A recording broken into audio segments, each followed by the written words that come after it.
नीं शारदां देवीं रामकृष्णं जगद्गुरुं पादपद्मे तयो श्रित्वा प्रणमामि मुहुर्मुहुः। नमस्कार, शुभ सन्ध्या। आज শচীন্দ্রনাথ শোভারানী এবং জ্ঞানচন্দ্র পাল রঙ্গদাময়ী পাল স্মারক বক্তৃতা। শচীন্দ্রনাথ চক্রবর্তী 1897 খ্রিস্টাব্দে দুর্গা ষষ্ঠীর দিন জন্মগ্রহণ করেন। তাঁর ধর্মপ্রাণ পিতা স্বর্গীয় বৈকুণ্ঠনাথ চক্রবর্তী জুট মার্চেন্ট ছিলেন এবং এই জুটের ব্যবসায় তিনি প্রচুর উপার্জন করেন এবং দীন ও দুঃখী মানুষ এবং তার গরিব আত্মীয়দের দেখাশোনা করার পিছনে ব্যয় করেন। কিন্তু দৈব দুর্বিপাকবশত গঙ্গাবক্ষে 1913 খ্রিস্টাব্দে তাঁর মৃত্যু হয়।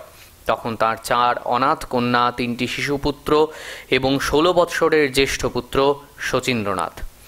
বালক শচীন্দ্রনাথ হঠাৎ করে এক অত্যন্ত সচ্ছল অবস্থা থেকে আর্থিক দুরবস্থার মধ্যে পড়েন, কিন্তু শ্রী ভগবানের অসীম কৃপায় তিনি সে বিপদ কাটিয়ে ওঠেন। তাঁর 2 বছরের কনিষ্ঠ ভ্রাতাকে মানুষ করেন এবং 4 বোনের উপযুক্ত বিবাহের ব্যবস্থা করেন। তিনি নিজে মিত্র ইনস্টিটিউশন থেকে অধিকাংশ সাবজেক্টে লেটার মার্কস নিয়ে হাই ফার্স্ট ডিভিশনে ম্যাট্রিকুলেশন পাশ করেন এবং পোস্ট অ্যান্ড টেলিগ্রাফ ডিপার্টমেন্টে চাকরি পান।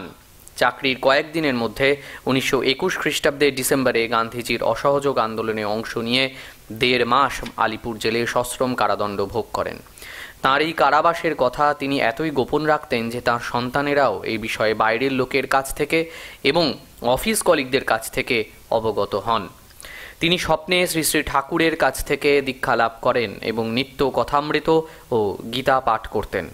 তিনি দুস্থ গ্রামবাসীদের বিনা পয়সায় হোমিওপ্যাথিক চিকিৎসা করতেন এবং এই ব্যাপারে গভীর রাতে রোগী এলেও একবারের জন্য তিনি বিরক্ত হতেন না।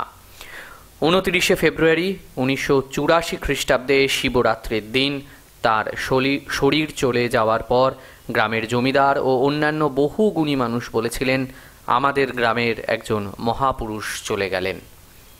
শোভারানী চক্রবর্তী। শচীন্দ্রনাথ চক্রবর্তীর সুযোগ্য সহধর্মিণী শ্রীমতী শোভারানী চক্রবর্তী ছিলেন দক্ষিণ 24 পরগনার কোদালিয়া অঞ্চলের গাজীপুর গ্রামের অধিবাসী অপূর্ব বন্দ্যোপাধ্যায় ও সরজুবালার কন্যা। এই ভক্তিমতী ও সেবাপরায়ণা মহিলা আজীবন এই যৌথ পরিবারের দেখাশোনা করার সাথে শ্রী শ্রী জগন্নাথ দেবকে নিত্য ভোগ দিয়ে সেবা করেছেন। তাঁর কন্যা শ্রীমতী ডলি চট্টোপাধ্যায় বহরু বালিকা বিদ্যালয়ের প্রতিষ্ঠাতা হেডমিস্ট্রেস ছিলেন। ওই স্কুলটি তিনি ও তাঁর দেবপম স্বামী শ্যামাপদ চট্টোপাধ্যায় নিঃস্বার্থ সেবা ও আত্মত্যাগের ফল। শচীন্দ্রনাথ চক্রবর্তীর পুরো পরিবারটি শ্রীরামকৃষ্ণের কৃপাধন্য ভক্ত পরিবার রূপে বহরু গ্রামে সুপরিচিত।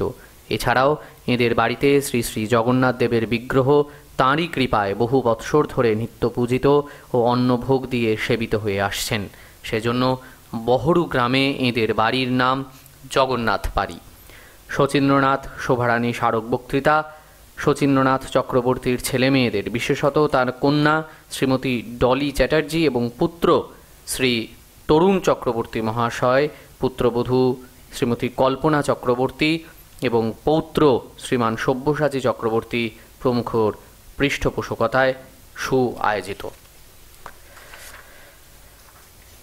জ্ঞানচন্দ্র পাল রঙ্গদাময়ী পাল অধুনা বাংলাদেশের ময়মনসিংহ জেলার ধলা গ্রামের ব্যবসায়ী ডাকাইচন্দ্র পাল ও স্বর্ণময়ী দেবীর জ্যেষ্ঠ পুত্র জ্ঞানচন্দ্রের জন্ম 1905 খ্রিস্টাব্দে। অতি অল্প বয়সে পিতৃমাতৃহীন হওয়ায় ডাকাইচন্দ্র লেখাপড়া বিশেষ শিখতে পারেননি। বড় হওয়ার অদম্য জেদ থাকায় তিনি অল্প বয়সেই ব্যবসা শুরু করেন এবং অতি অল্প সময়ে অর্থবান হয়ে ওঠেন। নিজে লেখাপড়া শিখতে পারেননি বলে ছেলেদের তখনকার দিনে বিখ্যাত স্কুলে পঠন পাঠনের সুবন্দোবস্ত করেন। পিতা প্রথম মহাযুদ্ধে ব্রিটিশ সরকারকে অর্থ সাহায্য করলেও কিশোর ও যুবক জ্ঞানচন্দ্র স্বদেশী ভাবাপন্ন ছিলেন।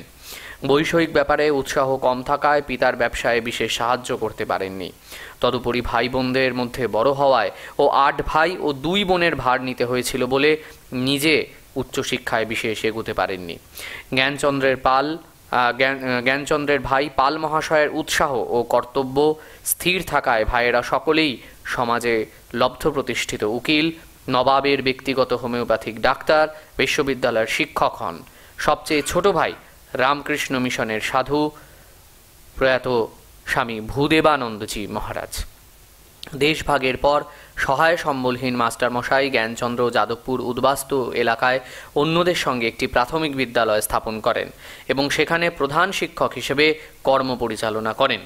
তিনি সীমিত আর্থিক ক্ষমতার মধ্যে তার ছেলেমেয়েদের উচ্চশিক্ষা দিয়েছেন। তারা জীবনে সুপ্রতিষ্ঠিত। এখানেই তিনি থেমে থাকেননি। সন্তান প্রতিম ছাত্রদের জন্য যথেষ্ট ত্যাগ স্বীকার করেছেন। বিনা বেতনে পড়িয়েছেন। গরিব মেধাবী ছাত্রছাত্রীদের উচ্চ বিদ্যালয়ে বিনা বেতনে পড়বার ব্যবস্থা করা, এলাকার একাকী চাকুরিরত মহিলাদের থাকার বন্দোবস্ত করা এবং বিয়ের জন্য নানাভাবে নানাজনকে সাহায্য করেছেন। এসব কাজ তিনি করেছেন নিজের ছেলেমেয়েদের অজান্তে। বড় হয়ে তাঁর ছেলেমেয়েরা অপরিচিতদের কাছে শুনেছেন, তুমি মাস্টারমশাইয়ের মেয়ে না? তোমার বাবার কাছ থেকে আমরা নানাভাবে উপকৃত, ইত্যাদি। তিনি উৎসাহ দিয়েছেন সামাজিক দায়িত্ব নিতে। তিনি বলতেন, যাই উপার্জন করো না কেন তার 1 বা 2% অন্যের জন্য ব্যয় করবে। রঙ্গদাময়ী পাল ময়মনসিংহ জেলার ধলাগ্রামেরই উকিল দ্বারকানাথ পাল ও সৌদামিনী পালের দ্বিতীয়া কন্যা। তাঁর জন্ম 1919 খ্রিস্টাব্দে। দ্বারিকানাথ ওকালতির সঙ্গে সঙ্গে সমাজসেবাও করতেন। বাড়িতে প্রতিষ্ঠিত বিদ্যালয়ে পড়বার পরে 13 বৎসর বয়সে জ্ঞানচন্দ্রের সঙ্গে তাঁর বিবাহ হয়। বাপের বাড়ি ও শ্বশুর বাড়ি উভয় জায়গাতেই তিনি আদরণীয়া ছিলেন নম্র স্বভাব, কর্মনিপুণতা এবং সহিষ্ণুতার জন্য। ভেবে অবাক লাগে, পছন্দ ও মানসিকতায় সবসময় মিল না হলেও রঙ্গদাময়ী শরণার্থী হয়ে এ দেশে এসে স্বামীর কাজে সহায়তা করেছেন, ছেলে মেয়েদের মানুষ করেছেন, কিন্তু কখনোই কোনো রকম উষ্মা প্রকাশ করেননি। জ্ঞানচন্দ্র যে প্রাথমিক বিদ্যালয় স্থাপন করেছিলেন সেই বিদ্যালয়ের সেলাই শিক্ষিকা হিসেবে তিনি কাজও করেছেন। ছাত্রছাত্রী ও কাজের মানুষদের প্রতিও ছিল তার স্নেহপূর্ণ ব্যবহার। এই স্মারক বক্তৃতা তাঁদের সন্তান শ্রীমতী প্রতিমা প্রতিম পাল, শ্রী শুভেন্দু পাল এবং শ্রী সুখেন্দু পালের পৃষ্ঠপোষকতায় আয়োজিত। আমরা আজকের এই 2 বক্তৃতার সকল পৃষ্ঠপোষকদের জানাই সাদর সম্ভাষণ। আজ বাংলায় শচীন্দ্রনাথ চক্রবর্তী, শোভারানী চক্রবর্তী ও জ্ঞানচন্দ্র পাল, রঙ্গদাময়ী পাল স্মারক বক্তৃতা প্রদান করবেন উত্তরপাড়া রাজা পেয়ারী মোহন কলেজের প্রাক্তন অধ্যাপক শ্রী তরিত কুমার বন্দ্যোপাধ্যায়। তার আলোচনার বিষয় শ্রী শ্রী মা ও শিবজ্ঞানে জীবসেবা।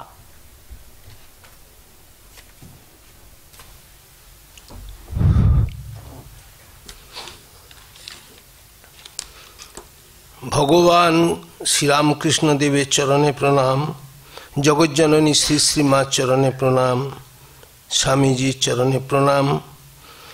আজকের এই সভাগৃহে উপস্থিত পূজনীয় স্বামী সুপর্ণানন্দজিকেও আমার প্রণাম জানাই। আর যে সমস্ত ভক্তবৃন্দ আপনারা আজ উপস্থিত হয়েছেন মায়ের কথা শোনার জন্যে, তাদের প্রতি আমার আন্তরিক কৃতজ্ঞতা, শুভেচ্ছা ও ভালোবাসা থাকলো। আজকের আলোচ্য বিষয় শ্রী শ্রী মা ও শিবজ্ঞানে জীব সেবা। শিবজ্ঞানে জীব সেবার এই শব্দটি বা এই কথাটির, এই আদর্শের প্রবক্তা হলেন শ্রীরামকৃষ্ণ স্বয়ং। স্বামীজি হলেন তার বার্তাবহ, প্রচারক, আর শ্রী শ্রীমা হলেন এই আদর্শের সাকার মূর্তি, যাকে ইংরাজিতে বলা যায় লিভিং এম্বডিমেন্ট। আজকে আমাদের আলোচ্য বিষয় সেইটি। এই শিবজ্ঞানে জীব সেবা শব্দটির একটু ব্যাখ্যার আবশ্যকতা আছে। এর অর্থই হচ্ছে যে কোনো মানুষ বা জীবদের ঈশ্বর জ্ঞানে আন্তরিকতার সঙ্গে সেবা করা, অর্থাৎ সেবাটা নিষ্কাম সেবা। তবু যেন মনে হয় এর মধ্যেও কিছুটা অস্পষ্টতা আছে। আমরা স্বামীজি একটি বক্তব্য উদ্ধৃত করলে মনে হয় এই শিবজ্ঞানে জীব সেবা প্রসঙ্গটি বোধহয় আরও ভালো বোঝা যাবে। একসময় কিছু যুবক স্বামীজিকে গিয়ে বলেছিলেন, স্বামীজি আমরা এসেছি, আপনি আমাদের কিছু উপদেশ দেন। স্বামীজি বললেন, কি আর তোমাদের বলবো। কিছুক্ষণ থেমে বললেন, দেখো তোমরা তোমাদের ঘরে জানলাগুলো খুলে রেখো। আবার বললেন, তোমরা তোমাদের ঘরে জানলাগুলো খুলে রেখো, দেখবে পাড়ার কোন ব্যক্তি না খেয়ে অভুক্ত হয়ে কাতরাচ্ছে, দেখবে কোন ব্যক্তি শিক্ষার অন্ধকারে কুঁড়ে বসে রয়েছে, আর দেখবে কোন ব্যক্তি অর্থের অভাবে যন্ত্রণায় রোগে মাথা কুটছে। যদি পারো তোমার অবসর মতো তোমার অতিরিক্ত খাদ্যের কিছুটা অংশ সেই নিরন্ন ব্যক্তিকে দিয়ে আসবে। যদি পারো তাহলে তোমার অতিরিক্ত সময় যে শিক্ষার অন্ধকারে আছে তাকে একটু শিক্ষার আলো দেবে। আর যে অর্থের অভাবে চিকিৎসা করতে পারছে না, যন্ত্রণায় মাথা ঠুকছে, তাকে একটু চিকিৎসা সেবা দিও। এটাই তোমাদের কাছে আমার প্রথম এবং শেষ নির্দেশ। তাহলে আমরা বুঝতে পারলাম শিবজ্ঞানে জীবসেবা স্বামীজি একটা ডাইমেনশন দিয়ে দিয়েছিলেন সেই সময় তরুণদের। আমরা আমাদের বোঝার সুবিধার্থে আমি স্বামীজির উদ্ধৃতির অবতারণা করলাম। আর শ্রী শ্রী মা তো মূর্তিমান সেবাময়ী, তার সেবার ক্ষেত্র যেমন ব্যাপক তেমনই বিস্তৃত। আমাদের স্বল্প সময় পরিসরের তার সেবাপ্রাণতার বিস্তৃত বিবরণ আমরা দিতে পেরে উঠব না, তবু সংক্ষেপে আমরা 6টি ক্ষেত্র নিয়ে সে প্রসঙ্গেরই আলোচনা রাখার চেষ্টা করব। প্রথমে আমি উল্লেখ করি তার গুরুজনদের প্রতি সেবা। এই গুরুজনদের প্রতি সেবার শুরুটাই করি আমরা ঠাকুরের সেবা দিয়ে। মা 1872 সালে দক্ষিণেশ্বরে এসেছিলেন। আমরা জানি, আমরা এখানে যারাই উপস্থিত তারা ঠাকুর মা স্বামীজির অনুরাগী অনুরাগিনী, আমাদের জানা আছে। মা আসার আগেই ঠাকুর দীর্ঘ 12 বর্ষকাল ব্যাপকতর সাধনায় তিনি শরীরকে একদম নিঃশেষ করে দিয়েছিলেন। না খাওয়া, না নিদ্রা, না শরীর যত্ন, তার ভগ্ন স্বাস্থ্য হয়ে গিয়েছিল। মা 1872 সালে এসে ঠাকুরের সেবা যত্নে ঠাকুরকে সুস্থ করে তুললেন। আমরা জানি ঠাকুর পেটের গোলমালে খুব ভুগতেন, কারণ তখন তো পানীয় জল আমাদের টিউবওয়েলের মতো জল ছিল না, ঠাকুর গঙ্গার জল খেতেন। আর এই গঙ্গার জল বর্ষাকালে সমুদ্রের সঙ্গে সমুদ্রের লোনা জলও মিশে যায়। এই লোনা জল খেয়ে ওনার পেটের গোলমাল খুব ছিল। ওটার গোলমাল খুব মানে উনি দীর্ঘদিনই পেটের গোলমালে ভুগতেন, যে কারণে কালীবাড়ির প্রসাদ তাঁর বরাদ্দ থাকলেও তিনি সেই প্রসাদ অন্ন গ্রহণ করতেন না। তার জন্য পৃথকভাবে আরও কারণ কালীবাড়ির প্রসাদে অতিরিক্ত তেল ঝাল এইসব থাকে, যেটা ঠাকুরের পেটে সহ্য হতো না, তাই তিনি খেতে পারতেন না। তার জন্যে মা পৃথকভাবে সহজ পাচ্য এবং তার পেটে যেটা সহ্য হয় এবং মুখে যেটা রুচি হয় সেই রকম খাদ্য করতেন। ঠাকুর অত্যন্ত স্বল্পাহারী, এটাও আপনাদের জানা আছে। ঠাকুর খেতেন না, খাবার বাহানা করতেন, কিন্তু খেতেন অতি সামান্য, এবং এতই সামান্য খেতেন যে কবিরাজরাও তাকে বারবার নির্দেশ দিতেন উপযুক্ত মাত্রার আহার দরকার। আপনারা জানেন, মায়ের জীবনীতে পেয়েছেন ঠাকুরকে খাওয়ার জন্য মা ভাতগুলোকে টিপে টিপে দিতেন, যাতে ঠাকুর না মনে করে বেশি ভাত দেওয়া হয়েছে। এইভাবে করতেন। ঠাকুর আবার রসিকও ছিলেন, একই তরকারি আবার দুদিন খেতে চাইতেন না। মাকে সেটা বিচার করতে হতো কোন দিন কোনটা খাবে। যদি একই তরকারি দ্বিতীয় দিন করে উনি খাবেন না, তাহলে ওনার রুচি মতো ওনার পেটে যেটা সহ্য হবে এবং অবশ্যই সেটা লঘু হবে, অতিরিক্ত তেল ঝাল দিয়ে চলবে না। মাকে এইভাবে রান্না করতে হতো, যে কারণে মা যখন এই জয়রামবাটিতে যেতেন ঠাকুরের খাওয়ার ভীষণ কষ্ট হতো। আমরা ঠাকুরের একটা উদ্ধৃতি দেখি, মাঝখানে কিছুদিন আসতে পারেননি বলে ঠাকুর লোক দিয়ে খবর পাঠিয়েছিলেন, ডুলি করে হোক পালকি করে হোক তুমি চলে এসো, 10 টাকা লাগুক 20 টাকা লাগুক আমি দেব। কারণ ঠাকুরের প্রধান কষ্টটা হতো আহারের ব্যাপারে। এই ঠাকুরের আহারকে সাপ্লিমেন্ট করার মতো দ্বিতীয় কোনো সেবিকা কেউ ছিল না। রান্না করা এবং ঠাকুরকে পরিবেশন করা। ঠিক একই ব্যাপারে এই আহারের ব্যাপারে আমরা দেখি ঠাকুর যখন গলরোগে আক্রান্ত হয়েছেন তখন মাকেও শ্যামপুকুর বাটিতে যেতে হয়েছে। প্রথমেই ঠাকুরের সঙ্গে যাননি, পরে গেছেন এবং তারপর থেকে উনি ঠাকুরের লীলাকালের শেষ দিন পর্যন্ত তিনি ঠাকুরের সঙ্গেই ছিলেন। এবং যদি আমরা দেখি যে যখন শ্যামপুকুর বাড়িতে তখন মণ্ড করে ঠাকুরকে খাওয়ানো গেছে, যখন কাশীপুর উদ্যান বাড়িতে গেছেন তখন লেই করে খাওয়ানো হতো। এ তো দেখা গেল আহারের প্রসঙ্গ। এবং খাদ্য তৈরি করতেন তিনি খাইয়েও আসতেন তিনি মা। শুধু তাই না, আহার নয়, তার রোগাক্রান্ত হলে তিনি তার শুশ্রূষার ক্ষেত্রেও তিনি ছিলেন অদ্বিতীয় সেবিকা। যেমন কয়েকটা উদাহরণ দিই। আমরা জানি 1876 সালে ঠাকুর মারণ আমাশায় রোগে ভোগেন। 76 ভাদ্র মাসে খুব ভোগেন, এতই ভোগেন যে তিনি আর বকুলতলায় শৌচে যেতে পারতেন না। ওই উত্তরের বারান্দায় একটি কাঠের বাক্স করে রাখা হয়েছিল, তার মাঝখানে ফুটো, নিচে সরা, সেখানে পায়খানা করতেন। আমাশয় রোগ, যাবার তার ক্ষমতা ছিল না। শুধু তার মা তিনি যে ওখানে পায়খানা করতেন সেটি মা পরিষ্কার করতেন দিনের বেলা, বিকালে ওই হৃদয় ছিল বা অন্য কেউ করতেন, মা সেটাই মায়ের কথায় জানিয়েছেন। কিন্তু সেটা বড় কথা নয়, বড় কথা হচ্ছে এই অবিরাম আমাশয় হওয়ার জন্য এবং দীর্ঘদিন ধরে, যদিও চিকিৎসার কোনো ত্রুটি ছিল না, একাধিক চিকিৎসক, একাধিক কবিরাজ বিভিন্ন জায়গা থেকে এসেছেন, তার চিকিৎসা করেছেন, কিন্তু নিরাময় ঘটেনি তাতে। এবং এইভাবে ব্যাপক আমাশয় হওয়ার জন্য তার মলদ্বার ফুলে গিয়েছিল, হেজে গিয়েছিল এবং তার টনটনানি এবং ব্যথায় ভীষণ উনি কষ্ট পেতেন। এটা একটা আলাদা অতিরিক্ত উপসর্গ।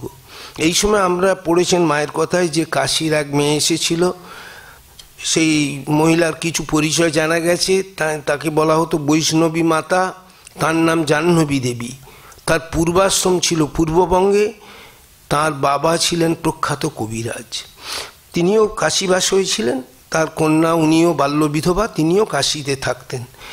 ওই কাশীর মহিলা জাহ্নবী দেবী, উনি যেহেতু বাবা কবিরাজ, অনেক কিছু তিনি রোগ ব্যাধির নিদান জানতেন। তিনি মাকে ওই শম্ভুবাবুর সহায়তায় না তৈরি হওয়া যে চালাঘরে মা তখন থাকতেন, মাকে ডেকে আনলেন যে ঠাকুরের বিশেষ চিকিৎসা করার জন্যে, শুশ্রূষার জন্যে।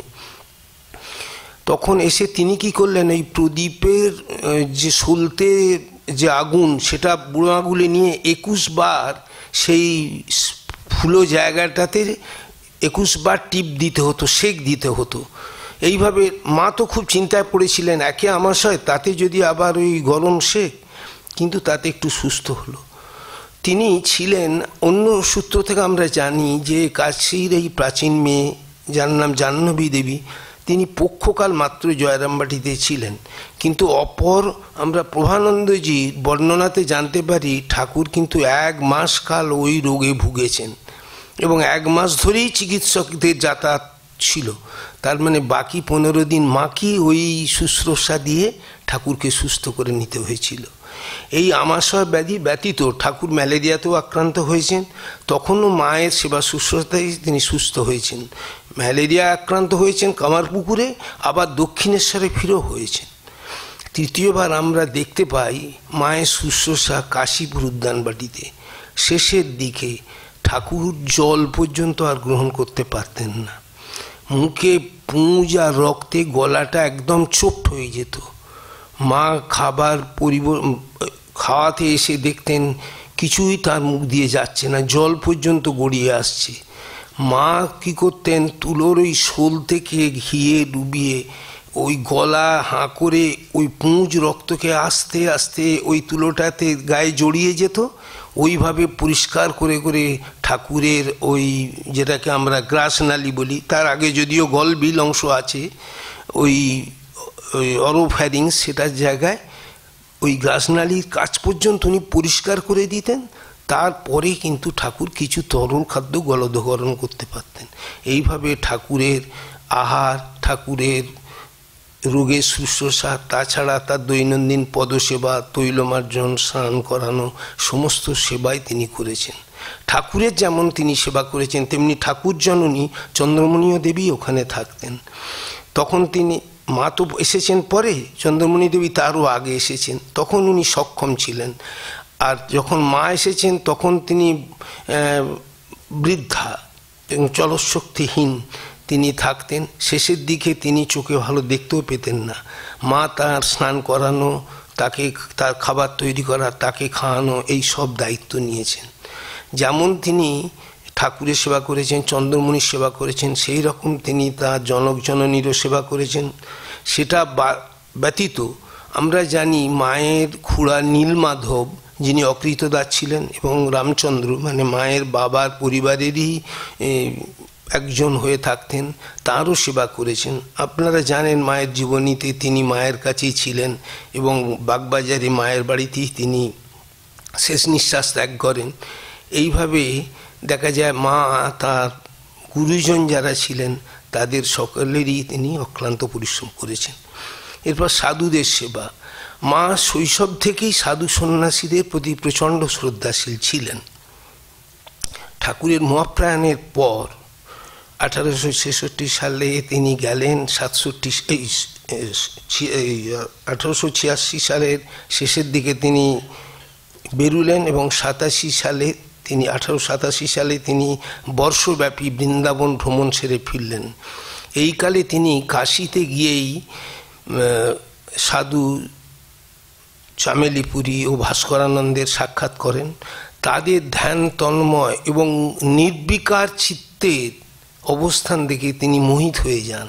তিনি সেই সাধুদের প্রণিপাত জানিয়েছিলেন এবং পরের দিন তিনি তাদের সিদার জন্য ফল, মিষ্টি ও কম্বল পাঠিয়েছিলেন।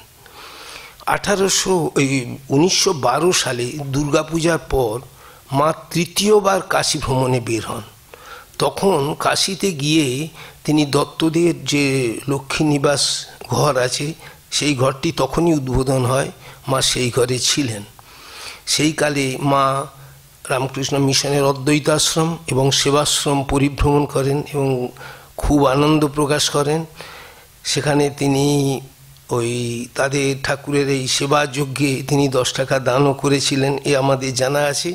কিন্তু বড় কথা হলো তিনি এই সেবা যজ্ঞ থেকে এতই আপ্লুত হয়েছিলেন, সেবাশ্রম এবং অদ্বৈতাশ্রম 2 আশ্রমের সাধুদের একদিন মধ্যাহ্নভোজে আপ্যায়িত করেছিলেন। সেই কালে মা যখন ছিলেন তখন ঠাকুরের পার্ষদ পূজনীয় রাজা মহারাজ, পূজনীয় মহাপুরুষ মহারাজ, পূজনীয় হরি মহারাজ তখন ওখানে অবস্থান করছিলেন। উনি তাদের প্রত্যেককে পরিবেশন নিজে হাতে রেঁধে খাইয়েছিলেন। গোলাম মাও তাঁর সহযোগিনী ছিলেন এবং তাদের সকলকে একটি করে কাপড় দিয়েছিলেন। আমরা জানি ঠাকুর বলেছিলেন না, কাশীপুরে ঠাকুরের পার্ষদরা এক একজন হাজারি সাধু, কাজেই সাধু শ্রেষ্ঠ তাঁরাই ছিলেন, উনি তাদেরও সেবা করেছিলেন। আর এক সাধুর পরিষেবা আমাদের জানা যায়, মা যখন তীর্থভ্রমণ সেরে কামারপুকুরে বাস করছেন তখন ওই 1887, 88 এইরকম সময় এক উড়িয়া সাধু এসে ওই লাহাবাবুদের যে কাছারি বাড়ি ছিল তারই কাছে একটি মায়ের বাড়ির কাছেই ওখানে একটি চালান তৈরি করে বাস করতেন। সেই কালে কিছু হঠকারী যুবক সেই সাধুটিকে ওখান থেকে উৎখাত করে দেয়। মায়ের খুব কষ্ট হয়। সাধু বাছারি ভিক্ষা দুঃখ করে থেকে একটা কুঠিরে তাকে কিছুই ছেলেগুলো রকম করে দিল। তখন সাধু আর কি করবে, ভিক্ষা করে দিন চালায়। তখন মা নিজেই বিপন্ন। মা যখন ঠাকুরের প্রয়াণের পর কামারপুকুরে ছিলেন, সে তো এক দীর্ঘ যন্ত্রণার এপিসোড, আমরা সে প্রসঙ্গে জানছি না। সেই অত্যন্ত কাতর অবস্থার মধ্যেও মা সেই সাধুর একটি কুঠির নির্মাণে আপ্রাণ চেষ্টা করেছিলেন। মায়ের সহযোগিনী যারা ছিল, যাদের নাম আপনাদের জানা আছে, ধনী কামান্নি, শঙ্করী কামান্নি, প্রসন্নময়ী লাহাদের এবং চিনু শাকারির কন্যা বিলাসিনী দেবী, এরাও ছিলেন মায়ের অত্যন্ত সহায়ক প্রতিনিধি। মা তাদের সাহায্যে বিভিন্ন জায়গা থেকে সংগ্রহ করে খড়, বাঁশ বা কিছু শ্রমিক যাদিকে জোগাড় করে দেওয়া যাবে তাদের সাহায্যে একটা কুঁড়ে ঘর তৈরি করিয়েছিলেন হালদার পুকুরের পশ্চিম পাড়ে। সেখানেই সাধু থাকতেন। মা লোক মারফত তার যা সাধ্য, রঘুবীরের ভোগের জন্যে যা জুটত তারই মধ্যে সামান্য অংশ তিনি দিয়ে দিতেন না। আমরা মায়ের কামার পুকুরের জীবনে জানি, মা অম্লান বদনে নিজে না খেয়ে তার খাদ্যদ্রব্যটি একটি ভিখারি বা অতিথিকে তিনি হেলায় সেটি দিয়ে কিছু না খেয়েও থাকতে পারতেন। এতই সহ্য শক্তির অধীশ্বরী ছিলেন তিনি। তো এইভাবে সাধু সেবা মায়ের তো ব্যাপকতা আমরা লক্ষ্য করলাম। এবার আত্মীয় পরিজনদের সেবা, আত্মীয় পরিজনদের সেবা অনেকাংশই আমাদের, আমরা চোখ বুজে সে মার কথা যদি স্মরণ করি তাহলেই আমাদের চোখের সামনে ভেসে উঠবে রাধু, সুরবালা, নলিনী, মাকুদি। মা যখনই কলকাতায় গেছেন অধিকাংশ সময়ই এরা চারজন থেকে গেছে। শেষের দিকে মায়ের সেবিকা নবাসনের বউ থাকতো, কোনো সময় ভানু পিসি, এসব অনেক পরের কথা। কিন্তু এরা কারা? এই নলিনী আর মাকু হলেন মায়ের বড় ভাই প্রসন্ন মামার প্রথম পক্ষের দুই কন্যা। রামপ্রিয়া দেবীর গর্ভে এই দুই কন্যা হয়েছিল। রামপ্রিয়া দেবী 1905 সালে মারা যান।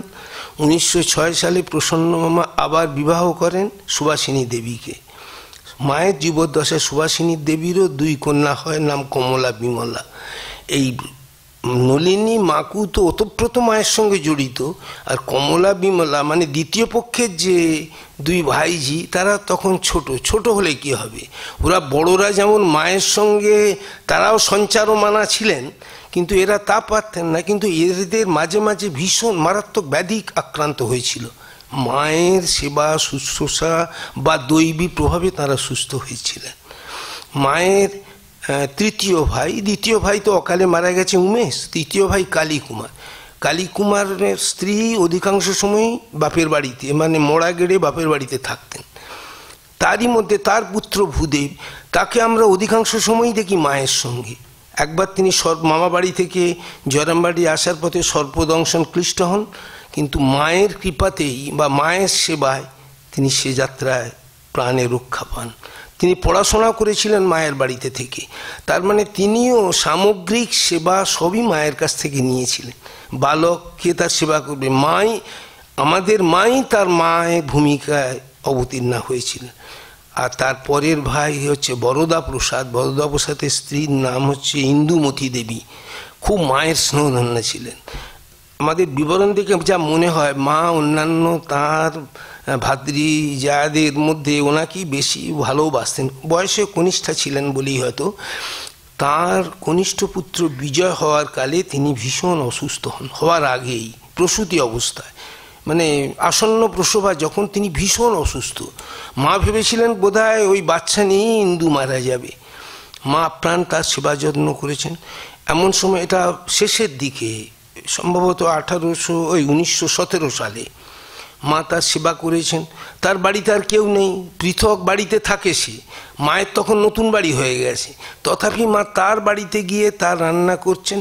নিজের বাড়ির পরিজন তো রয়েছে, নলিনী, মাকু, সুরবালা, রাধু, তিনি বা তার আরও সন্তান সেবক আছেন বা বাড়ির রাখাল বাগালরা রয়েছেন। এইভাবে তিনি তাদের করেছেন। এই ইন্দুমতি দেবীকে একবার তিনি সুস্থ করে তুললেন। সবচেয়ে বড় কথা, তারপরে বিজয় হলো, সুস্থ হলো। তার 3-4 মাস পরে ওই 1917 সালেই সেজ মামি ইন্দুমতি দেবীর বুকে একটি অ্যাবসেস হয়। আমরা মায়ের জীবনী গ্রন্থে দেখি লেখা রয়েছে সেজ মামির বুকে ফোঁড়া হয়েছিল, সেটি ভালো হয়ে গেল ডাক্তার মহারাজের দয়ায়। কিন্তু আমাদের সৌভাগ্য যে আমি ডাক্তার মহারাজের ডায়েরি দেখার সুযোগ পেয়েছিলাম। সেই ডায়েরিতে ডাক্তার মহারাজ ওই সময়ের ওই ঘটনাটি নিজে নোট ডাউন করেছেন যে সেজ মামির বুকে অ্যাবসেস হয়। মা ওনাকে দেখালেন, কিন্তু উনি বললেন, মা এটা ফোঁড়া নয়, এটা অ্যাবসেস, একে অপারেশন করতেই হবে, অপারেশন না করলে বিপদ হবে। মা তো প্রমাদ গুনলেন। মা বললেন, কে অপারেশন করবে, কোথায় বা গ্রামের ডাক্তার? বলে, তুমি অপারেশন করো। প্রথমে মহারাজ রাজি হননি। মা ব্যাপারটা বুঝতে পারলেন, কারণ তিনি তো সাধু। তখন মা বললেন, তোমার চিন্তা নেই বাবা, তুমি ছুরি ধরবে, আমি তোমার কাছে অ্যাসিস্ট্যান্ট হয়ে দাঁড়াবো। বাস্তবিক সেজ মামির অপারেশন হয়েছিল। সেই ঘরে ছিলেন ডাক্তার মহারাজ, সেজ মামি আর মা সেখানে নার্সের ভূমিকা অবতীর্ণা হয়েছেন। এইরকম অনেক ক্ষেত্রে দেখেছি। আমরা পরবর্তীকালেও আবার দেখব মা নার্সের ভূমিকায় অবতীর্ণা হয়েছেন। এইভাবে মা তার পরিবারদের সেবা করেছেন। তৃতীয় পর্বে গৃহকর্মী, মায়ের গৃহে রাখাল, বাগাল, রাখাল মানে যারা গরু চড়াতো, বাগাল বলা হতো যারা মাঠে কাজ করে তারা থাকতো, পরিচারিকা, ঝি যারা ঘর টর মুছে এ করে তারা থাকতেন, পাচক, পুরুষ রাঁধুনি হলে, রান্না করা লোক হলে পাচক বলি, আবার মেয়ে হলে আমরা ওই রাঁধুনিও বলে থাকি। মায়ের বাড়িতে, এখানে মা যখন জয়রাম বাড়িতে থাকতেন একটি মহিলা মাকে রান্নার কাজে সাহায্য করতেন, আবার মায়ের বাড়িতে পাচক একজন রান্না সাহায্য করতেন। এই সব মায়ের যে গৃহকর্মী ছিল সকলকেই মা দয়া বিলিয়ে গেছেন, তাদের তিনি সেবা করে গেছেন। তারা কোথায় তাকে সেবা করবে না, তিনি তাদের সেবা করে যাচ্ছেন। আমি প্রথমে একটি উল্লেখ করি যে মায়ের একটি গোয়াল ছিল, কতগুলি গরু ছিল, প্রথম থেকে ছিল না, মামাদের গরু ছিল না। মায়ের দুধের কষ্ট হয় বলে মা যখন ভক্তরা সমবেত হতেন মা সবার বাড়ি থেকে দুধ চাইতেন। জনৈক ভক্ত দেখে কষ্ট হয় বলে মায়ের জন্য কিছু গাভী কিনে দিয়েছিলেন। গরু কিনে দিলেই তার গোয়াল করতে হবে, তাকে তার পরিচর্যার জন্য একটি রাখাল রাখতে হবে। এইরকম একটি রাখাল ছিল, অনাথ বালক, তার মা বাবা কেউ ছিল না, তার নাম গোবিন্দ। তার একবার খোস হয়, সেটা একটা চর্মরোগ, খুব জ্বালা যন্ত্রণা হয় তার হয়েছে। মা তার সামগ্রিক, ওই বালকটার প্রসঙ্গ তুললাম কারণ সে তো অনাথ বালক। মা তাকে পোশাক দিতেন, খাবার দিতেন, তাকে এতই স্নেহ করতেন। সেই সময় মা নৈশ বিদ্যালয় ব্যবস্থা করেছেন। জয়রামবাটিতে মায়ের ব্যবস্থাপনায়, মায়ের উদ্যোগে এবং তার সন্তানদের সহায়তায় নৈশ বিদ্যালয় চালু হয়েছে। জয়রামবাটিতে কোনো স্কুল ছিল না, ছেলেমেয়েরা পড়তে পায় না। মা চাইতেন যাতে স্থায়ীভাবে এখানকার ছেলেমেয়েরা পঠন পাঠন শেখে, সেইটা ব্যবস্থা হয়েছে। ওই গোবিন্দকে তিনি পাঠাতেন পাঠশালায় যাতে সে পড়াশোনা করে অক্ষর জ্ঞান হয়। যাই হোক, আমরা আগের কথায় ফিরে আসি। সেই খোসের যন্ত্রণায় যখন সে কাঁদছে, মা কি করলেন, মা ঘুমোতে পারলেন না, সবাই ঘুমুচ্ছে বাড়ির পরিজনরা। মা ভোরবেলা উঠেই নিম আর হলুদ বেটে একটা লেই তৈরি করে আর কিছু নিম পাতা জলে ফুটিয়ে একটা কাপড় ছেঁড়া নিয়ে সকালে বৈঠকখানা, মানে মায়ের নতুন বাড়ির পাশে যে একটা চালাঘর দেখেন না, যেটাকে বৈঠকখানা বলা হয়, ওখানেই থাকতো ওই রাখাল। মা তার কাছে গিয়ে তাকে বললেন, বাবা তুমি ওই যেখানে ওই চর্মরোগ হয়েছে ধুয়ে সেখানে এইটা লাগিয়ে দাও। সে তাই করলো। এইরকম কয়েকদিন করে তাকে উপশম দিলেন। এবার যে রান্নার লোক থাকতো উনি তাদের করতেন কি, তারা বয়স হয়েছে, তিনি ওই গ্রামেরই ব্যক্তি, তিনি যেহেতু অভাবী, অন্য সন্তানরা বা মায়ের ভাইরা বলতো ওকে রাখা কেন, ও তো কিছুই করতে পারে না। তবু মা তাকে ছাড়াতেন না, কারণ মা যদি তার কাজটা বন্ধ করে দেন তাহলে সে খাবে কি। মা তাকে তার পারিশ্রমিক তো দিতেনই, অতিরিক্ত তাকে প্রতি বছর পুজোয় কাপড়ও দিতেন। আমি তৃতীয় আরেকজনের কথা বিশেষভাবে স্মরণ করব, মুটেনি। তখন এই বিভিন্ন গ্রাম থেকে মায়ের যারা স্নেহভাজন আছেন তারা তাদের বাড়ির কিছু জিনিস, মনে করুন ঘি বা সবজি দ্রব্য, এগুলো মাকে পাঠাতেন। সে মুটে নিয়ে আসতো। আমাদের পুঁথিকার মানে অক্ষয় কুমার সেনের বাড়ি ময়নাপুরে, জয়রামবাটি থেকে মাইল 5 পশ্চিম দিকে। তিনি প্রায়শই মাকে ওই মুটেনির মাধ্যমে কোনো জিনিস পাঠাতেন। মুটেনি মায়ের পরিচিত। কিছুদিন আগে তার ম্যালেরিয়া রোগ হয়েছে, তারপর সে এসেছে ক্লান্ত শরীরে। মা তাকে সেই দিন যেতে না বলে রাত্রিবাস করতে বলেছেন। পরের দিন সকালে উঠেই, তার আগেই মা শুনেছেন তার ম্যালেরিয়া হয়েছিল, উঠেই মা দেখেন না সে জায়গাটা নোংরা করে ফেলেছে, কাপড় ভিজে গেছে। মা তাড়াতাড়ি তাকে তুলে বললেন, তুমি পুকুরে গিয়ে ভালো করে গা ধুয়ে এসো, কাপড়টা ধুয়ে এসো। ধুয়ে এলো। তিনি হয়তো চাইতেন যে ওই যে চাটাইয়ের উপর শুয়েছিলেন সেটা নোংরা হয়ে গেছে, সেটাকেও ধুয়ে দিই, কিন্তু মা তাকে ধুতে দেননি। কারণ বাড়ির লোক উঠে পড়লেই তো ওই মুটেনিকে ভৎসনা করবে, তুমি এই রকম বাজে কাজ করেছো কেন। যে অতিথি মুটে, তার যাতে অস্বস্তিতে না পড়ে, যাতে তার লজ্জার কারণ না হয়, মা তাড়াতাড়ি তাকে মুড়ি দিয়ে বিদায় দিলেন এবং সেই জায়গাটা নিজেই মার্জনা করে ওই গোবর নেতা দিয়ে পরিষ্কার করে গোটা দুয়ারটা মুছলেন এবং চাটাইটি ধুয়ে তিনি শুকোতে দিলেন। তাহলে এইভাবে তিনি তার বাড়ির কর্মীদেরও সেবা করেছেন। এবার তার প্রতিবেশী জয়রামবাটির প্রতিবেশীরা তো প্রতিনিয়তই মায়ের কৃপাতে তারা উদ্ধার হয়ে গেছেন। একবার জয়রামবাটি গ্রাম তো বাঁকুড়া জেলায়, এমনি মাটিগুলো একটু অনুর্বর, ওখানে বৃষ্টিপাতের পরিমাণ কম।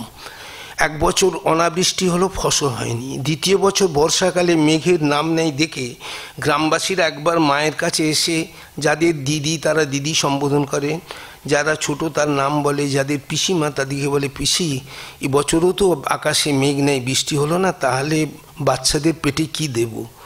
মাও বুঝলেন গত বছরও ফসল হয়নি, এবছরও যদি না হয় তাহলে মানুষগুলো কি খেয়ে বাঁচবে। তখন মা করলেন কি, একদিন উঠোনে দাঁড়িয়ে ঠাকুরকে প্রাণ ভরে জানালেন, তাহলে এরকম করলে কি করে এরা বাঁচবে, তুমি দেখো। কি দৈব কৃপা!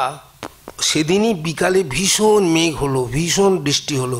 এমন বৃষ্টি কয়েক বছর আগে হয়নি, এবং সেই বৃষ্টির ফলে এত সুন্দর ফসল হলো যে কয়েক বছর এরকম ফসল হয়নি।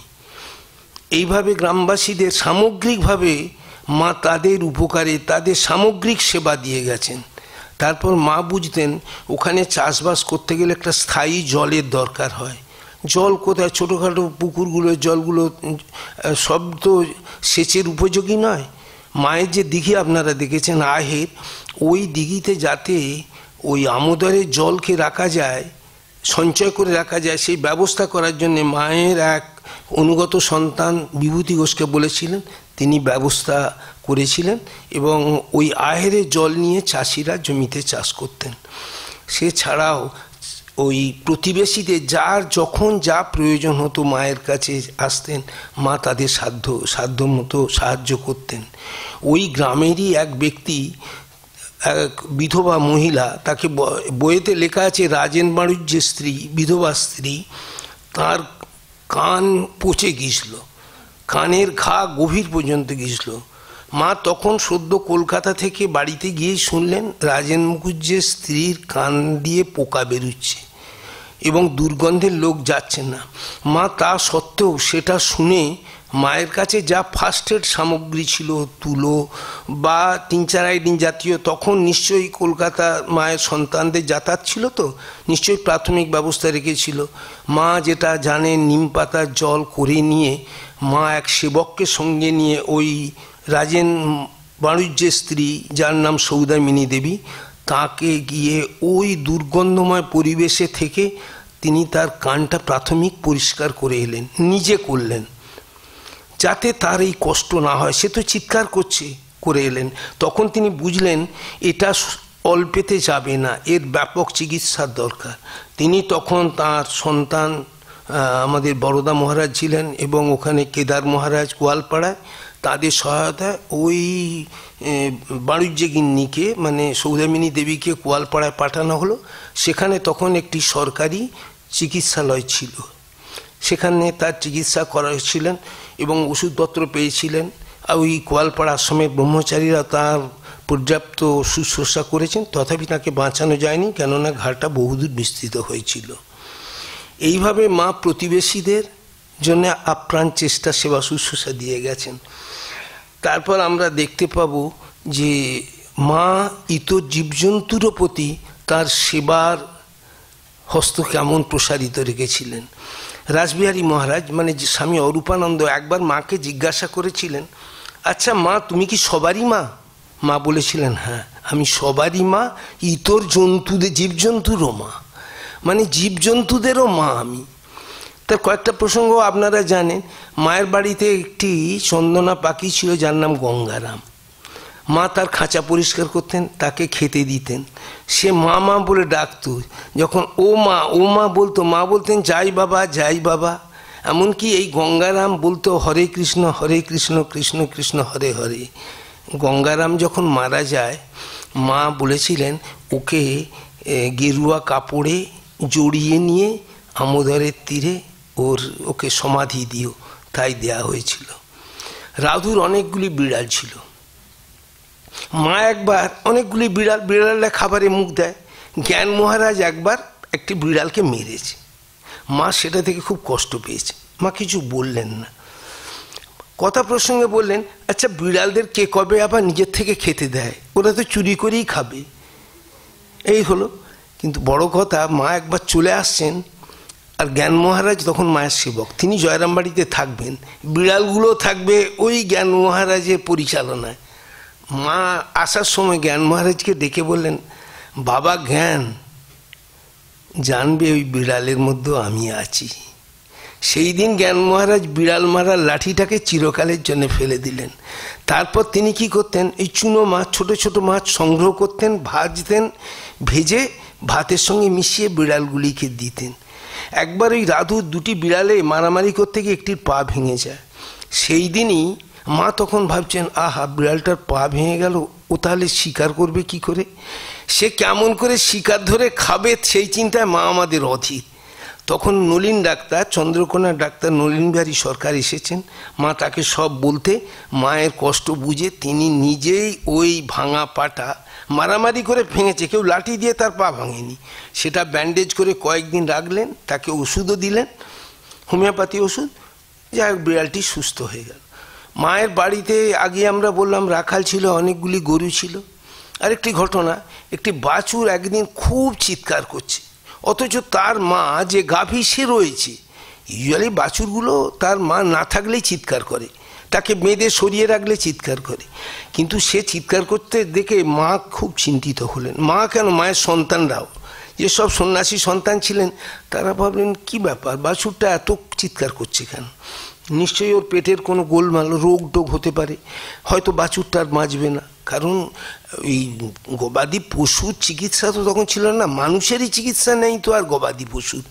তখন চিন্তা করছেন, কিন্তু ওই বাছুরটা করুণ আর্তনাদে মা সেই গোয়ালে গেলেন, গিয়ে বাছুরটাকে কোলে নিয়ে তার পেট পিঠ সব টিপে টুপে দিতে লাগলেন। দেখা গেল কিছুক্ষণের পর বাছুরটা যে মানে প্রাণপণ চিৎকার করে মামা করছিল, সে কিন্তু শান্ত হয়ে গেল। এমনই মায়ের প্রাণীদের প্রতি ভালোবাসা ছিল। তাছাড়া ওই গাভীগুলির গলার কাছে মা হাত বুলিতেন, পিঠে হাত বুলিতেন, এটা মায়ের নিত্যকর্মের একটি পর্ব ছিল। আর একবার জয়রামবাটিতে এক নাগা সাধু একটি হাতির পিঠে চড়ে এসেছে। মা সেই সাধুকে এবং হাতি ছোট হাতি, বড় বিরাট বড় হাতি না, ছোট হাতিতে চেপে নাগা সন্ন্যাসী এসেছে। মা সাধু এবং হাতির আপ্যায়ন করলেন। মা করলেন কি, একটা ধামাতে করে কিছু চাল নিয়ে হাতিটার মুখের কাছে ধরলেন, হাতিটা অম্লান বদনে সেগুলো খেলো। তারপর কি করলেন, এবং যিনি সাধুকে যথারীতি মিষ্টান্ন দিয়ে আপ্যায়ন করেছেন। এবার করলেন কি, তিনি একটা পাতাতে সিঁদুর তেল মেখে ওই হাতির কপালে লেপে দিলেন। এইভাবে ইতর জীবজন্তুকেও কি অবলীলাক্রমে মা স্নেহের বন্ধনে তাদের রেখেছিলেন। এরপর শেষ পর্বের যে ক্ষেত্র, সেটা আমরা বলবো পথের মানুষের প্রতি মায়ের দয়া, মায়ের সেবা, মায়ের শুশ্রূষা। প্রথমেই আমরা বলি, আপনারা যেটা জানেন, মা কিশোরী মা তখন কিশোরী, খুব একটা দুর্ভিক্ষ হয়। দুর্ভিক্ষে তার বাবা রামচন্দ্র দত্ত তখন বাড়িতে যে চাল তৈরি করা ছিল, চাল ডাল দিয়ে খিচুড়ি করে যে অনাগত মানে অনাহারী ব্যক্তি যারাই আছেন তাদের জন্যে সেই ব্যাপক হারে সবাইকে খিচুড়ি খাওয়ানোর ব্যবস্থা করছিলেন। নিরন্ন মানুষের একটা সামান্য কিছু খাওয়ার ব্যবস্থা করেছিলেন। এ চিত্র আমাদের জানা আছে, মায়ের জীবনীতে আমরা সবাই পড়েছি। মা তখন সেই বালিকা অবস্থাতেই, এই গরম খিচুড়ি তো মানুষ খেতে পারে না, মা করতেন, কজনেরই বা করবেন, হয়তো দু একজনের পাতে উনি একটু হাওয়া করছেন, তাল পাতার পাখা দিয়ে হাওয়া করেছেন। এইটা দিয়েই তিনি সেদিন প্রথম শৈশব থেকেই তিনি সেবা কাজ শুরু করেছেন। পরবর্তীকালে আমরা দেখতে পাই যত ভিখারি আসতো, কি মায়ের বাড়িতে কি জয়রামবাটিতে কেউ বিমুখ হতো না। ভিখারিদের যে প্রাপ্য একটা আমাদের সংস্কার আছে, ভিখারিকে দুয়ার থেকে যেন ফেরাতে নেই। ভিখারি দ্বারে এলে যেন মা হয় মুখ লুকাতে, রামপ্রসাদ তো গানই গেয়েছেন, ভিখারি এলে যেন আমাদেরকে মুখ লুকিয়ে না থাকতে হয়, সাধ্যমতো যেন তাকে দিতে হয়। ঠাকুর বলতেন ভিক্ষান্ন খুব পবিত্র। তা এইভাবে মাও সেই ধারারই অব্যাহত। আমরা জানি মায়ের বাড়িতে কোনো ভিখারিকে হয়তো ব্যস্ত আছেন মায়ের সন্তানরা, ভিখারির হয়তো সময় নেই, সে তাড়াতাড়ি চলে গেছে। মা কিন্তু উপর থেকে বুঝতে পারছেন ভিখারি পেল না। মা তখন বলছেন, এই দেখলে ভিখারিটাকে দিল ওরা তাড়িয়ে, আবার গোলাম মাকে পাঠিয়ে ভিখারিকে ডেকে এনে ভিক্ষা দিয়েছেন। তার পরবর্তীকালে একবারই ঘটনার পর থেকে আর ঘটেনি মায়ের বাড়িতে কোনো ভিখারি ফিরে যেত না, অতিরিক্ত তারা কিছু মায়ের প্রসাদ লাভ করত। আর ফকির, মুসলমান ফকির কি জয়রামবাটি কি মায়ের বাড়ি, তারা এসে তাদের ভিক্ষান্ন তো পেতই, আবার মা তাদের মুড়িও দিতেন, কখনো প্রসাদ দিতেন। আর একটি বিশেষ ঘটনা আমরা মায়ের বাড়িতে জানি, একটি ফকির থাকতো ঘাটের কাছে। সে প্রতিদিন মা যখন স্নান করে চলে যেত মায়ের উদ্দেশ্যে হাত তুলে প্রণাম জানাতো। মা সেটি লক্ষ্য করেছেন। আবার এও লক্ষ্য করেছেন ভিখারি একদিন ভিক্ষা করতে এসেছে, তার লুঙ্গিটা সেলাই করা, সাদা লুঙ্গি কালো একটু সুতো দিয়ে সেলাই করা। মা সেটা দেখে খুব ব্যথিতা হয়েছিলেন। মা ওই জন্য একদিন তার গণেন মহারাজকে দিয়ে একটা লুঙ্গি কিনে আনিয়েছিলেন। আর দেবেন গাঙ্গুলি বলে একটি ছেলে তখন পড়াশোনা করত, মায়েরও সেবা করত। মা একদিন তাকে বলল, বাবা দেবেন, তুমি একবার ওই ফকির মায়ের ঘাটের পাশে থাকে, ওকেই লুঙ্গিটা দিয়ে আসবে, বলবে মা পাঠিয়েছেন, দিয়েছেন। মা দিলেন। মায়ের সামনে যে বস্তি বাড়ি, বস্তি অনেক বৃদ্ধ বৃদ্ধা আছেন যারা সংসারে একদম নেগলেক্টেড। বর্তমান প্রজন্মেই বৃদ্ধ বৃদ্ধারা নেগলেক্টেড, তারা 100 বছর আগে তাদের তো আর পাতে দেওয়ারই মতো নয়। মা কিন্তু লক্ষ্য করতেন। মা লক্ষ্য করে কোন বৃদ্ধা চাদর নেই, কিভাবে মা বুঝতেন চাদর নেই এই কারণ সে রোদ না হলে বেরুতো না, বেরুতো যখন তার গায়ে চাদর থাকতো না, কাপড়টা জড়িয়ে থাকতো। মা বারান্দা থেকে বুঝতেন ওর চাদর নেই। মা জনৈক সেবককে দিয়ে বলেছিলেন, ওকে বলো চাদরটা যেন ছেলেকে বা বউকে না দেয়। মা বলেছেন তুমি এটা পরবে। আর এক বুড়ো থাকতো মাঠেতে, সেও খুব কষ্ট পেত। মা তাকে দেখে সেবককে দিয়ে একটি কম্বল পাঠিয়ে বলেছিলেন, এটা যেন ছেলে বা বউকে না দেয়, এটা তুমি ব্যবহার করবে, মা বলে পাঠিয়েছেন। তারা তো এই মায়ের প্রাপ্তি পেয়ে তো চোখের জল তাদের আর থামে না। এইভাবে এরপর বলি আমরা একটি পাগলের কথা। তার আগেই আরেকটি কথা বলি। বাগবাজারে মা যখন ছিলেন বহু বারবনিতা, যাদিকে আমরা পথের মানুষই ধরব, তারা যখন তাদের বয়স হয়েছে তখন তারা আত্মগ্লানিতে দগ্ধ, কিন্তু তারা মায়ের বাড়িতে ঢোকার মতো সাহস পেত না। এইভাবে দীর্ঘদিন এই অন্তর্যন্ত্রণা সহ্য করতে করতে না পেরে একে একে সব মায়ের কাছে যখনই হাজির হয়েছে, মা তাদের বুক পেতে নিয়েছেন, তাদেরকে মহামন্ত্রে দীক্ষিত করে তাদের জীবনের মোড় ঘুরিয়ে দিয়েছেন। এরপর আমি একটি পাগলের কাহিনী বলি। একটি পাগল প্রতিদিন এসে ওই মায়ের বাড়ি রুয়াকে বসে থাকত। মা দেখতেন কেউ খেয়াল রাখতো না, সে চলে যেত, প্রসাদ হয়ে যেত, কেউ তাকে দিত না, সে চলে যেত। মা তখন ঠিক করলেন প্রতিদিনে ওকে প্রসাদ পাঠাবেন। এই পাগল আসতো, প্রসাদ নিয়ে চলে যেত। একদিন মা সেবক দিয়ে বলে পাঠিয়েছিলেন কালকে বিশেষ করে আসবে। হয়তো তার পরের দিন কোনো উৎসব টুৎসব ছিল, ভালো টালো রান্না বাড়া হবে, মিষ্টি মিষ্টি থাকবে। পাগলের কে খেয়াল রাখে? পাগল সেদিন আসেনি। মায়েরও হলো কি সেদিন ঠিক মতো মধ্যাহ্ন আর হলো না। মা সারা দিন শুধু পাগলটা এলো না কেন, এলো না কেন। আর যেই মাকে প্রণাম করতে আসছে, মা তাকে বলছেন, আচ্ছা গঙ্গার ঘাটে কোনো পাগলকে দেখেছো? এই সন্ধ্যা পর্যন্ত প্রত্যেককেই জিজ্ঞাসা করছেন, কেই বা পাগলের খোঁজ রাখবে। ভাবছে মা পাগলটা করি, মা অস্থির হলেন। সন্ধ্যের সময় এক সেবককে বললেন, বাবা তুমি একটা কাজ করতে পারো, এই খাবারটা কাশীমিত্রির ঘাটে এক পাগল থাকে, তার চেহারা বলেন, তাকে এটা খাইয়ে আসবে। আপনারা খেয়াল করুন, মা তাকে বললেন না তুমি এটা তাকে দিয়ে এসো, দিয়ে আসতে বলেননি, খাইয়ে আসতে বলেছেন। জানেন পাগলের তো কোনো খেয়াল নাই, পড়েই থাকবে। যখন সন্তান খাইয়ে ফিরলেন, মা তখন পরিতৃপ্ত হয়ে মধ্যাহ্ন আহার ঠিক করেননি, নৈশ আহারটি করলেন এবং ঘুমতে গেলেন। আর একটি কথা বলবো, আর একটি ঘটনা বলি, আমার বক্তব্য শেষ করব। মায়ের বাড়ি জয়রামবাটি গ্রাম, সেখানে শীতকালে হতো কি, ওই জঙ্গল থেকে, জয়পুর জঙ্গল বা আরও বাঁকুড়া জেলা ওই সব জায়গা থেকে সাঁওতাল পুরুষ রমণী আসতো, এসে ধান ঝাড়াই করতো, মরাইজাত করে দিত। ধান ঝাড়াইয়ের পর খড় হয়, খড়ের গাদা বেঁধে দিত। এ কাজগুলো গ্রামের চাষিরা খুব তাড়াতাড়ি করতে চাইতো, কারণ শীতকালে যদি বৃষ্টি হয় তাতে ধানগুলোও ক্ষতি হবে, কারণ সেই ধানগুলো স্টোর করা যাবে না, আর খড়টার লংজিভিটি থাকবে না। খড়গুলো রাখা হয় ঘরগুলো ছাওয়ার উপযোগী রাখার জন্য। তো এই মতো অবস্থায় মায়ের বাড়ির কাছেই রামপদ ঘোষ বলে একজন ছিলেন, তার ওই ধান ঝাড়ার জমি জায়গা বেশি ছিল, এসেছে। সেই ধান ঝাড়ার কাছে একটি মহিলাও ছিল, কামিন, সে ছিল আসন্ন প্রসবা। ধান ঝাড়তে ঝাড়তেই সেই মহিলা বাচ্চাটিকে প্রসব করেই অজ্ঞান হয়ে যায়। এই রকম ঘটনা একটি খামারে ঘটছে উন্মুক্ত জায়গায়। গ্রামের মহিলারা এসে ঘিরে ধরেছে। সেই মহিলার যে স্বামী, সে তাড়াতাড়ি ধাত্রীমা সন্ধানে গেছে, ধাত্রীমাকে এনেছে। ধাত্রীমা শিশু ও মায়ের যে নাভির সংযোগ সেটা কেটে দিয়েছে। মা যখন ব্যাপারটা শুনলেন, তিনি আর ওটা দেখতে যাওয়ার কিছু নয়, ওটা তো তামাশা দেখার ব্যাপার নয়। মা করলেন কি, একটু দুধ গরম করে একটি ঘটিতে নিয়ে আর একটা ছেঁড়া কাপড় বগলে নিয়ে খামারে গেলেন। গিয়ে ধাত্রীমাকে বললেন, ওই দুধটা প্রসূতির মুখে একটু দাও, তো অজ্ঞান হয়ে রয়েছে, আর বাচ্চাটাকে ওই কাপড়ে জড়িয়ে ঘরে রাখো। সেদিনের এপিসোড। তার কয়েকদিন ওরা তাদের খামারের একটি ঘরে, সদর ঘরের একটি ঘর তাকে দিয়েছিল, সে ছিল। দিন নির্ধারিত দিনে তাদের কাজ শেষ হলে তারা যখন বাড়ি চলে যায়, ওই মহিলা, ওই সাঁওতাল রমণীর নাম ছিল মঙ্গলা, সে তার শিশুকে কোলে নিয়ে চলে যাবার আগে মাকে প্রণাম করতে এসেছে। মাকে প্রণাম করতে মা ওই ছেলেটির মাথায় হাত দেয়, একটি টাকা দেয়, আর মায়ের গায়ের চাদরটি খুলে ওই মহিলাকে দিয়ে বলে, তুমি শীতকালে এটা পরবে বাবা, বড় শীত তো। সেই ছেলে, তারপর তারা মাকে প্রণাম করে চলে যায়।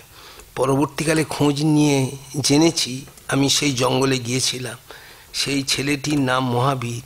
সে আর সাঁওতালদের কর্ম অভ্যাসে, সাঁওতাল প্রকৃতিতে সে মেশেনি, সে সাধু হয়ে গিয়েছে। সেই তখন বহু সাধুরা আসতো জয়পুর জঙ্গলের চটির কাছে, গঙ্গাসাগরের মেলা বা পুরী গমনের উদ্যোগে আসতো। শ্বেত করতো কি, তাদের সিদে জোগাড় করে দিত, জ্বালানি জোগাড় করে দিত।